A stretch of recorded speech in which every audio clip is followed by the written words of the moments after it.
Salut à tous et bienvenue dans l'univers de Kra.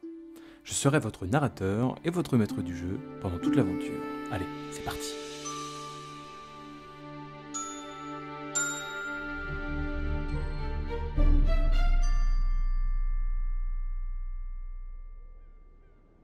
Dans cette aventure, vous allez être un guildi nommé Tanis, de la famille Faron.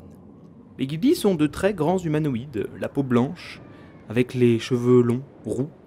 La longueur de cheveux est une preuve de puissance pour ce peuple. Vous êtes le troisième fils d'une grande maison du sud-est, la maison du chêne à deux têtes. Vous revenez de 4 ans de classe militaire ordonnée par votre père, le duc Faron. Par signe de réussite de ce passage à la vie militaire, vous avez récupéré votre première arme digne de ce nom, forgée par les maîtres en la matière, les sans-mêlés. Les sans-mêlés sont le résultat de mélanges de toutes les espèces qui, après de longues années, ont fini par devenir une espèce à part entière. L'arme forgée pour vous est une hache à deux mains. Vous souhaitez repartir chez vous. Vous avez trouvé un marchand du nom de Noror, un taurien qui ne vous tient pas en haute estime, c'est vrai, mais qui passe par la grande montagne de Savik pour vous ramener à la cité portuaire plus au sud, et ça vous arrange. Une fois à la cité portuaire de Richepont, vous allez enfin pouvoir prendre un bateau pour retrouver les terres de l'Est. Vos terres. Vous êtes pour le moment toujours dans la calèche de fortune du marchand. Vous ne vous plaignez pas trop du confort un peu rudimentaire, après toutes ces années de service militaire après tout. Et malgré votre grande taille, vous arrivez à trouver un coin pour étendre vos jambes. Le voyage est long, mais long. Après 2 jours et 2 nuits, vous arrivez enfin à Richepont.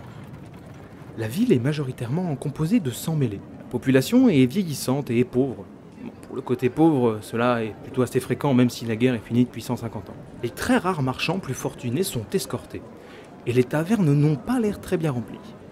Vous voyez ça d'après les quelques portes entr'ouvertes visibles à votre passage. La ville est terne, mais terne. Elle est d'une pâleur à faire rougir un guildi, vraiment.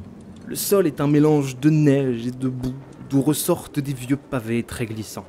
Les bâtiments sont en pierre, aucun signe de bois, aucune odeur de fumée, mais comment ces gens font-ils pour se réchauffer?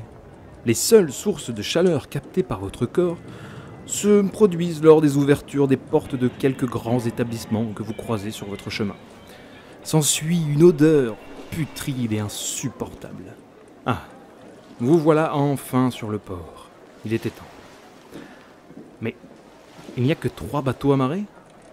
C'est étrange pour une ville ne reposant que sur le commerce maritime. Il y a 2 bateaux marchands d'une dizaine de mètres et un bateau de fortune sûrement dédié à la pêche. Alors que vous vous apprêtez à prendre le temps de réfléchir sur votre choix, vous sentez une petite main froide se glissant sous votre manche et s'appuyant contre vous. Dans un petit sursaut, vous baissez la tête. Vous voyez un enfant d'une dizaine d'années, les cheveux clairs, grelottants, essayant de se réchauffer, tout en fermant les yeux très fort, comme pour prévenir une réaction violente de votre part. Le sentiment de ses joues froides vous glace sur place. Après un petit temps, que faites-vous? J'utilise aussitôt le drapé de ma cape en coton grise pour le recouvrir entièrement, lui donnant un peu plus chaud. Ou alors, je le repousse violemment. Pousse-toi, parasite. Tu voles ma chaleur. J'espère pour toi que tu ne m'as rien volé. Ou alors je te plonge dans ces eaux glaciales. Ou alors, j'avance vers le bateau le plus vite possible, en essayant de me débarrasser de ce mioche. Je ne me retourne pas, je l'ignore, rien de tout ça n'est arrivé. Ou alors, je lui prends la main et je pars à l'écart pour comprendre ce qui se passe. Ou alors, je fais comme si l'enfant était à moi. Ça peut toujours servir pour voler des vivres.